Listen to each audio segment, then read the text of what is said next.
Seorang ulama tua dari Pasuruan berdiri sendirian di hadapan penguasa Laut Selatan, Nyi Roro Kidul. Bukan mitos, bukan dongeng. Ini adalah pertarungan antara iman dan kekuatan gaib yang melegenda di seluruh pesisir Jawa. Apa yang membuat sang kiai berani melawan makhluk paling ditakuti di lautan? Dan apa yang sebenarnya terjadi malam itu? Tonton sampai akhir, karena kisah ini bukan hanya tentang keajaiban, tapi juga tentang keberanian, keimanan, dan perlindungan Tuhan bagi hambanya yang ikhlas. Kisah ini bermula di sebuah desa kecil di Pasuruan, Jawa Timur. Sebuah tempat yang masih lekat dengan tradisi, di mana teknologi modern belum banyak menjamah sudut-sudut kehidupan. Warga desa hidup bersahaja, menggantungkan nasib pada kemurahan alam, laut, hutan, dan gunung menjadi bagian tak terpisahkan dari keseharian mereka.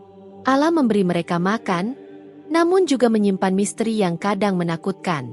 Di tengah kehidupan sederhana itu, ada satu sosok yang sangat dihormati, Kiai Ahmad Mustofa. Seorang ulama sepuh, penuh harisma, yang bukan hanya guru agama, tapi pelindung spiritual bagi masyarakat. Mereka percaya, beliau memiliki karomah, anugerah luar biasa dari Tuhan, yang hanya diberikan pada wali pilihan. Di mata warga, Kiai Mustofa adalah benteng yang melindungi mereka dari segala bentuk bahaya, baik yang kasat mata maupun yang tak terlihat. Desa tempat sang kiai tinggal tidak jauh dari pantai selatan, wilayah yang sejak dulu dikenal penuh misteri. Ombaknya garang, anginnya kadang mengamuk tanpa sebab, dan suara-suara aneh kerap terdengar di malam hari. Semua itu bukan sekadar cerita rakyat. Bagi warga, Laut Selatan menyimpan kekuatan yang tak bisa dijelaskan hanya dengan akal. Namun Kiai Ahmad Mustofa tidak gentar. Baginya, semua makhluk, terlihat atau tidak, adalah ciptaan Allah. Tidak ada yang bisa berbuat apa-apa tanpa izinnya. Meski begitu, beliau tidak pernah meremehkan kekuatan gaib yang ada. Selama bertahun-tahun, ia membantu warga mengatasi berbagai gangguan tak masuk akal. Rumah yang dihuni jin, penyakit aneh yang tak mempan obat, hingga orang-orang yang hilang begitu saja di hutan atau laut. Namun ada satu tempat yang selalu beliau hindari, pantai selatan. Ia tahu betul siapa penguasa wilayah itu. Nyi Roro Kidul, Sang Ratu Laut Selatan. Sosok legendaris yang tak hanya hidup dalam mitos, tapi jejak kekuatannya bisa dirasakan nyata. Sudah banyak peristiwa yang terjadi tanpa penjelasan logis. Nelayan yang melaut di pagi cerah, lalu ditemukan meninggal mengambang tanpa luka. Pemuda yang datang malam-malam ke pantai, lalu kembali bisu atau bahkan tak pernah kembali sama sekali. Malam itu, angin laut berhembus lebih dingin dari biasanya. Di tengah ketenangan pesantren, tiba-tiba terdengar derap langkah tergesa. Seorang pemuda berlari, pakaiannya basah kuyup, tubuhnya gemetar hebat. Nafasnya tersengal saat ia tersungkur di hadapan Kiai Ahmad Mustofa. "Abah Kiai, tolong kami," katanya lirih. Suaranya nyaris tenggelam oleh ketakutan yang menyelimuti. Kiai Mustofa menatapnya penuh perhatian. Sorot matanya tajam, namun penuh kasih. Ia tahu, pemuda ini baru saja menyaksikan sesuatu yang tidak biasa. Santri-santri berdatangan, ingin tahu apa yang terjadi. "Apa yang terjadi, anakku?" tanya sang kiai dengan suara lembut namun tegas. "Di pesisir ombak hitam banyak yang hilang, Abah Kiai. Kami tak tahu harus bagaimana." Seisi pesantren terdiam. Kata-kata itu, ombak hitam dan orang-orang hilang, bukanlah pertanda baik. Kiai Mustofa memejamkan mata sejenak, menarik nafas panjang. Ia tahu, ini bukan ulah jin biasa. Ini adalah tanda bahwa kekuatan besar sedang terusik, sedang marah. Para santri saling pandang. Beberapa mulai melafalkan zikir dalam hati. Mereka tahu, selama ini sang kiai selalu menghindari konfrontasi dengan Nyi Roro Kidul. Bukan karena takut, tapi karena beliau sadar bahwa melawan makhluk semacam itu bukan perkara remeh. Namun kali ini berbeda. Jika rakyat sudah menderita, jika nyawa telah melayang tanpa sebab, maka beliau tak bisa lagi berdiam diri. "Baiklah," ucapnya akhirnya dengan suara tenang namun mantap, "kita akan berangkat ke pantai selatan." Para santri terhenyak. Tak satu pun menyanggah.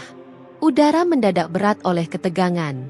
Mereka tahu, malam itu bukan sekadar perjalanan biasa. Mereka akan memasuki wilayah kekuasaan Sang Ratu Laut dan tidak ada yang tahu apa yang menanti di balik ombak gelap malam itu. Malam itu, suara seorang santri bergetar penuh ketakutan. Kiai Ahmad Mustafa hanya mengangguk, penuh pengertian. Malam ini, tak ada waktu untuk menunggu. Jika kita terlambat, nyawa yang melayang bisa jauh lebih banyak.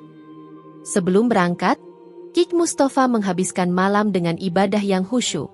Ia berwudu, lalu menunaikan salat tahajud dalam sujud panjang penuh doa. Perlindungan dan petunjuk dari Allah dipohonkan dengan hati yang pasrah. Setelahnya, ia melanjutkan dengan zikir dan wirid yang diwariskan guru-guru terdahulu, mengisi udara malam dengan getaran iman. Di luar, langit kian pekat. Angin berhembus kencang, seolah memberi pertanda akan datangnya sesuatu yang besar dan dahsyat. Para santri yang akan ikut perjalanan pun mempersiapkan diri, menggenggam hati dengan keteguhan. Ketika jarum jam menunjuk tengah malam, rombongan kecil itu melangkah pergi. Langkah mereka mantap, meski hati masing-masing dipenuhi berbagai rasa, takut, was-was, namun penuh tekad. Mereka tahu, bukan sekadar perjalanan biasa yang akan dihadapi, melainkan medan pertempuran yang menguji iman dan keberanian. Medan yang menuntut mereka bersiap menghadapi penguasa gaib paling ditakuti di Nusantara. Makin dekat langkah mereka ke pantai selatan, kegelapan malam semakin pekat. Awan hitam mengumpul menutupi bintang dan rembulan. Angin membawa aroma asin laut bercampur bau amis tajam yang membuat beberapa santri mual. Jalanan dipenuhi akar pohon menjulur seperti tangan yang hendak merenggut. Dari balik semak, bisikan-bisikan aneh bergema, membuat bulu kuduk merinding. Namun Kiai Ahmad Mustafa tetap tenang. Ia melantunkan ayat suci dengan suara lembut, menghalau rasa takut yang mencoba merayap masuk. "Jangan biarkan takut menguasai hatimu," kata Kiai Ahmad Mustafa tanpa menoleh. "Jin dan makhluk halus tak lebih kuat dari orang yang teguh iman." Santri-santri mengangguk, berusaha meneguhkan hati. Mereka sadar, ini bukan perjalanan biasa. Mereka melangkah bukan hanya melawan ancaman alam, tapi sesuatu yang jauh lebih berbahaya, dari dunia lain, berbeda dari dunia mereka. Saat akhirnya sampai di tepi pantai, pemandangan menyambut jauh dari kata biasa. Ombak bergulung lebih tinggi, menghempas karang dengan gemuruh yang menggema. Air laut yang biasanya biru, kini kehitaman seperti tinta pekat yang menelan apapun yang mendekat. Santri saling berpandangan penuh kecemasan. Tiba-tiba Jalal, seorang pemuda, berbisik dengan suara gemetar, "Abah Kiai, aku melihat sesuatu di tengah laut." Kiai Mustafa menoleh, menatap ke arah yang ditunjuk Jalal. Dalam cahaya rembulan samar, terlihat bayangan putih berdiri di atas air. Diam, tanpa gerak. Namun kehadirannya cukup membuat bulu kuduk meremang. "Jangan panik," Kiai Mustafa menenangkan. "Itu bukan sesuatu untuk ditakuti, tapi juga tak bisa diabaikan." Ia menancapkan tongkat kayunya ke pasir, menutup mata sejenak, lalu mulai melantunkan ayat suci dengan suara menggema sepanjang pesisir. Suaranya lembut tapi tegas, seolah menggetarkan udara di sekitarnya. Tiba-tiba angin bertiup makin kencang. Dari kejauhan, terdengar suara gamelan samar, indah namun menyeramkan, seperti dimainkan oleh tangan-tangan gaib. Ombak yang semula hanya bergulung tinggi kini berputar, menciptakan pusaran air besar. Dari pusaran itu muncul sosok wanita berbalut kain hijau zamrud. Wajahnya cantik luar biasa. Mata tajam memancarkan kewibawaan. Jubahnya berkibar tertiup angin. Tubuhnya memancarkan aura kebesaran yang sulit diungkap. Dialah Nyi Roro Kidul, penguasa Laut Selatan yang telah melegenda ratusan tahun. "Siapa yang berani mengusik ketenangan lautku?" Suaranya bergema, datang dari segala penjuru. Para santri serentak merunduk, melafalkan istighfar berulang kali. Mereka tak pernah menyangka akan berhadapan langsung dengan sosok yang selama ini hanya mereka dengar dari cerita-cerita rakyat. Kiai Ahmad Mustafa berdiri tegak, tak sedikit pun gentar menghadapi sosok agung yang muncul dari pusaran laut. Sorot matanya tajam, penuh keyakinan. Ia menatap langsung ke arah Nyi Roro Kidul, Sang Ratu Laut Selatan, dan dengan suara lantang yang menggema bersama ombak, ia berkata, "Wahai penguasa Samudra Selatan, Aku tidak datang untuk mengusikmu, aku datang untuk menegakkan keadilan. Nyi Roro Kidul menyipitkan mata, bibirnya menyunggingkan senyum sinis. Keadilan? Tanyanya, datar namun menusuk. Apa yang kau maksud dengan keadilan? Aku hanya menjaga wilayahku. Siapapun yang menantang hukum laut akan menerima balasannya. Hukum laut yang mana? Sahut Kiai Ahmad Mustafa, tajam. Banyak nelayan tak bersalah yang hilang. Banyak jiwa yang tenggelam tanpa sebab. Mereka bukan pelanggar. Mereka manusia biasa yang mencari penghidupan. Apa itu keadilan yang kau jaga? Senyum sang ratu memudar. Tatapannya berubah dingin. Mereka melangkahi batas. Ujarnya pelan, namun tegas. Batas yang tak semestinya diinjak. Dan kau, Kiai, apakah kau juga datang untuk melangkahi batas itu? Aku datang untuk membebaskan mereka yang tak bersalah, jawab Kiai Mustafa. Laut ini bukan milikmu, bukan pula milik manusia. Laut ini milik Allah. Tak ada satupun makhluk yang berhak mengklaimnya.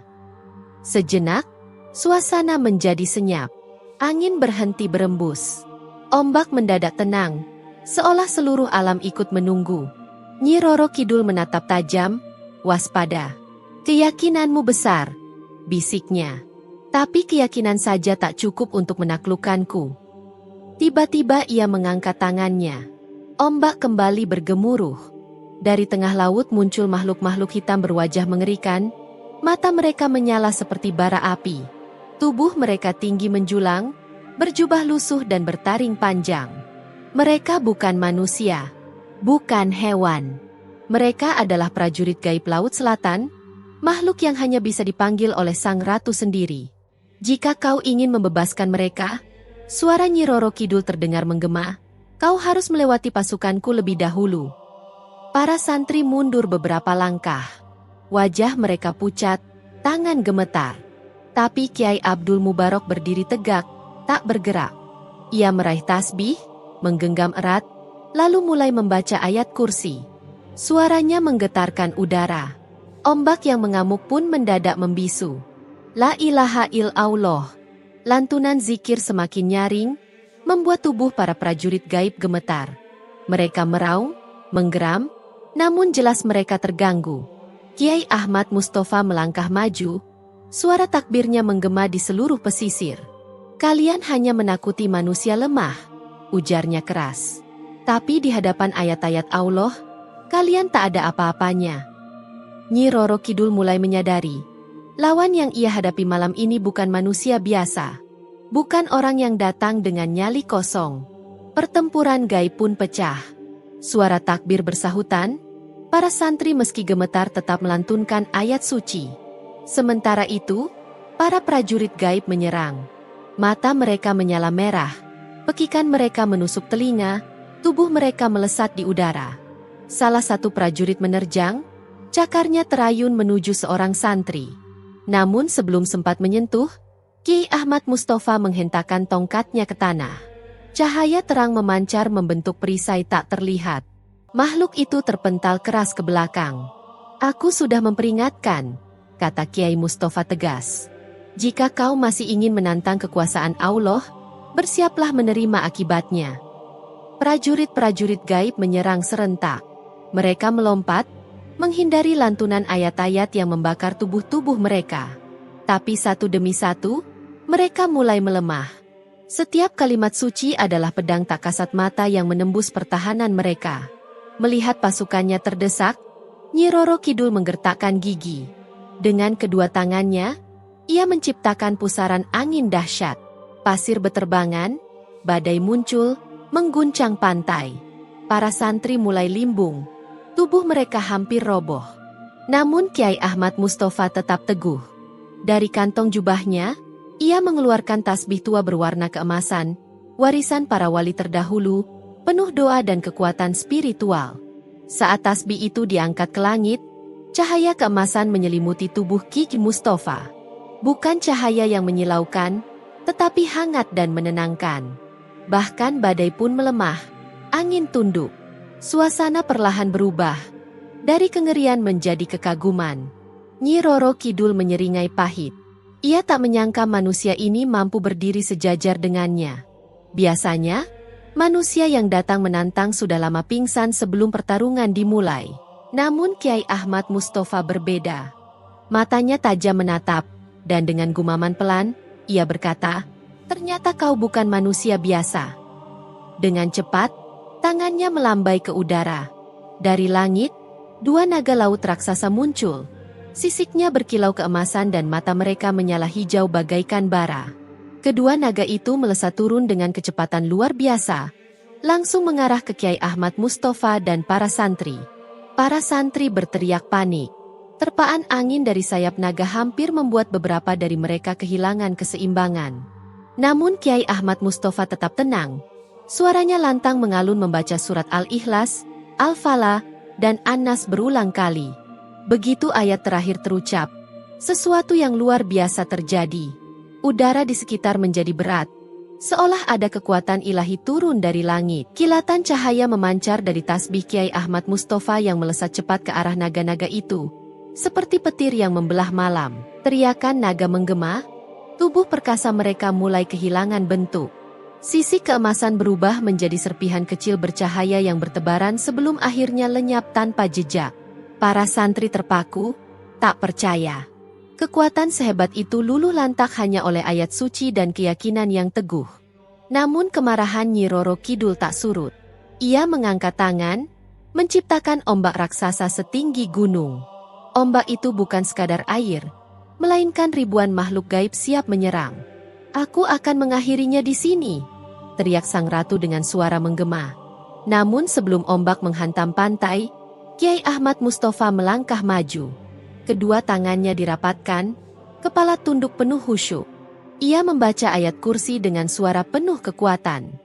Langit gelap perlahan terang. Cahaya putih keemasan turun menyelimuti pantai dengan kehangatan belum pernah dirasakan sebelumnya. Ombak mengamuk berhenti di udara, lalu perlahan menghilang bak embun pagi yang menguap.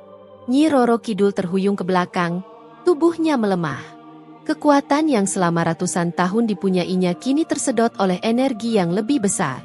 Ia menatap Kiai Ahmad Mustafa dengan penuh keheranan dan kekaguman. "Kau siapa sebenarnya?" Suaranya lirih. Kiai Ahmad Mustafa tersenyum lembut. "Aku hanyalah hamba Allah yang diberi amanah menjaga keseimbangan. Aku tak pernah berniat menantangmu, wahai Ratu Laut Selatan. Aku hanya ingin manusia dan alam hidup berdampingan dengan damai." Nyi Roro Kidul terdiam, untuk pertama kalinya merasakan mungkin selama ini ia salah. Angin laut kembali berhembus lembut, membawa aroma asin yang kini terasa damai. Para santri yang tadinya ketakutan kini bisa bernapas lega. Mereka menyaksikan sang penguasa laut selatan perlahan mundur. "Aku tak akan melupakan ini, Kiai," katanya sebelum menghilang ke dalam pusaran air yang mengecil. Laut kembali tenang seolah pertempuran dahsyat itu hanya mimpi buruk yang berlalu. Namun bagi mereka yang menyaksikan, kejadian itu akan menjadi bagian sejarah yang tak terlupakan. Santri-santri masih terpaku, ombak yang semula ganas kini hanya berdesir lembut. Langit yang gelap berubah cerah, bintang-bintang mulai bermunculan satu persatu. Kiai Ahmad Mustafa menatap lautan dalam diam, matanya penuh wibawa, sedikit kelelahan. Ia telah mengerahkan seluruh ilmunya melawan penguasa Laut Selatan, dan kini semuanya berakhir, setidaknya untuk saat ini. Santri Jalal yang sempat hampir tumbang kini berjalan mendekat. "Abah Kiai, apakah ini benar-benar selesai?" tanyanya dengan suara gemetar. Kiai Ahmad Mustafa menarik napas panjang. "Untuk sekarang, iya. Tapi ingat, Nyi Roro Kidul bukan makhluk biasa. Dia tak akan melupakan malam ini begitu saja. Suatu hari mungkin akan ada pertarungan lain yang lebih besar." Para santri saling berpandangan. Di wajah mereka terlukis kelegaan sekaligus kekhawatiran. Di kejauhan, ombak membentuk siluet samar. Jika dilihat sekilas, hanya riak air biasa. Namun Fahmi, salah satu santri paling peka terhadap hal gaib, menelan ludah saat melihat lebih jelas. Sosok itu adalah seorang wanita berbaju hijau berdiri di atas permukaan laut, menatap tajam ke arah mereka. Itulah Nyi Roro Kidul. Ia tak lagi marah, tapi sorot matanya tetap penuh misteri. Fahmi bergidik. Suaranya gemetar saat berkata, "Abah Kiai, dia masih di sana." Kiai Ahmad Mustafa tidak langsung menjawab. Tatapannya menembus gelapnya laut, seakan mencari jawaban di antara riak yang diam. Perlahan, ia merogoh saku jubahnya dan mengeluarkan sesuatu. Sebuah batu kecil berwarna biru kehijauan. Batu yang ia temukan saat pertama kali menginjakan kaki di pantai itu. Batu yang selama ini diyakini terhubung dengan kekuatan gaib Laut Selatan. Namun kini, batu itu terasa ringan, terlalu ringan. Seolah kekuatan yang pernah menyelimutinya telah sirna. Kiai Ahmad Mustafa tersenyum tipis. Dengan gerakan lembut, ia melemparkan batu itu ke laut. Batu itu melayang di udara, sejenak memantulkan cahaya bulan, lalu menyentuh permukaan air, dan tenggelam. Tanpa riak, tanpa suara. Sesaat kemudian, sosok Nyi Roro Kidul yang berdiri di kejauhan memudar, menghilang di telan kelamnya samudra. Para santri menghela napas lega. Mereka tak tahu pasti, apakah Sang Ratu Laut menerima kekalahannya, atau hanya mundur untuk sementara. Yang mereka tahu, malam ini adalah malam yang akan hidup selamanya dalam ingatan mereka. Kiai Ahmad Mustafa berbalik. Dengan suara lembut, ia berkata, "Mari kita pulang." Mereka berjalan meninggalkan pantai, menyusuri jalan setapak yang remang, menuju pondok pesantren yang menanti dalam senyap. Langkah-langkah mereka terasa lebih ringan, meskipun di dalam hati masih menyisakan getar halus. Sebuah ketidakpastian, bahwa mungkin belum sepenuhnya usai. Saat mereka melewati sebuah bukit kecil, Fahmi menoleh ke belakang. Laut tampak tenang. Namun entah mengapa, ia merasa ada sepasang mata yang masih mengawasi dari kejauhan. Ia tak berkata apa-apa, hanya menghela napas dan mencoba meyakinkan dirinya bahwa semuanya telah selesai. Fajar perlahan menyingsing. Burung-burung berkicau menyambut pagi. Cahaya pertama menembus dedaunan, membawa kedamaian setelah malam penuh pertaruhan. Para santri kembali ke bilik mereka, beristirahat, namun tidak dengan Kiai Ahmad Mustafa. Ia melangkah pelan menuju ruangannya, mengambil air wudhu, dan menunaikan salat tahajud. Dalam sujudnya yang panjang, ia berdoa. Berdoa agar ketenangan yang mereka raih tak hanya sesaat. Karena ia tahu, dunia ini penuh misteri. Dan manusia, dalam takdirnya, tak jarang harus berhadapan dengan kekuatan yang tak kasat mata. Namun satu hal yang selalu ia yakini, tidak ada kekuatan yang lebih besar dari kekuasaan Allah. Terima kasih telah menonton. Dan jangan lupa untuk mendukung saluran ini dengan menekan tombol subscribe, like dan share video ini. Agar semakin banyak orang yang bisa menikmati cerita-cerita menarik lainnya. Sampai jumpa di cerita berikutnya.